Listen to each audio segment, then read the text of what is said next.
what happened was I poured about 10 liters of shampoo down the drain. This is what happens when you pour about 10 liters of shampoo down the drain. Let's head over to my septic system. A septic system that I did not know I had until about 4 days ago. Let's see what we got here. Ah, yeah. Yeah, this is sometimes I guess what it can look like. Um, nah, this isn't what you want your septic system to look like at all. This is all shampoo. It's so clean in there.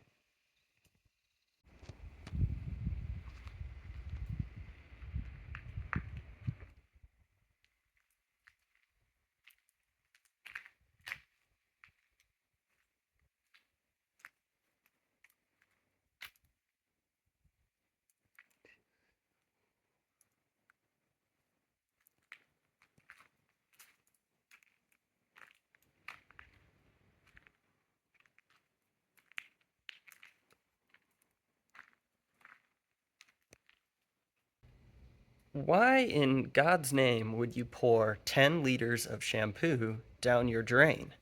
A reasonable person would ask. And I like to believe that I'm a reasonable person, so I did ask the question.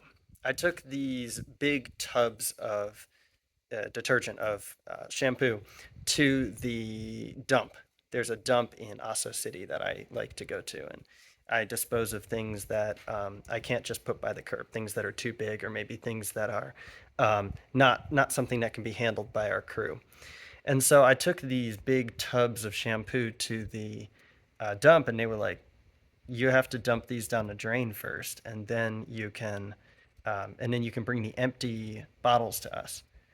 So yeah, I feel like that's not great advice for people with septic systems. Maybe it's okay to dump 10 liters of shampoo down your regular sewer system. Maybe I feel like that doesn't seem like a good idea to me either, but um, I guess that's what we do in Japan. Two other frequently asked questions that I thought of while standing here. Number one, why do you have 10 liters of shampoo in your house in the first place? You don't have that much hair. That doesn't make sense. And that's a good question, too. All these questions are good questions. That's why I'm answering them. The reason that I have 10 gallons of shampoo is I have no idea. It was in my house when I moved in, and it's been blocking the door to my closet for I've been here about 3 years, so for about 3 years. And so I was ready to get rid of it and decided that it was time to throw it away. Frequently asked question number two, why haven't you called a plumber to fix this? Great question. You're on fire. Okay, well, the reason that I didn't call a plumber is because it's Golden Week, and Golden Week is very special because in Golden Week nobody works. It's not like a holiday in the United States where like you can still get a plumber if it's an emergency. Golden Week is not like that. You can't really do that. Maybe if I lived in a city, but I live in the middle of nowhere, so it's going to be difficult for me to find a plumber today. Luckily, Golden Week ends tomorrow, so if the entire field, if the entire neighborhood isn't completely doused in foam when I wake up in the morning tomorrow, I'll be able to probably solve this. But we'll see. We'll see. I'm doing my best. I figured out that there actually are some emergency plumbers in Japan, but they're probably not very cheap. And so I consulted with my supervisor. I asked him like, "What do you think? Should I call the plumber, or should I just leave this overnight and then we can get the normal plumber in the morning?" And he said that it should be okay if I just leave it overnight. There's probably going to be a lot of foam in the yard, but I think it should be okay too. We'll see. Well, it's still here this morning, but that's okay because we're getting it fixed today. I'm actually going to school.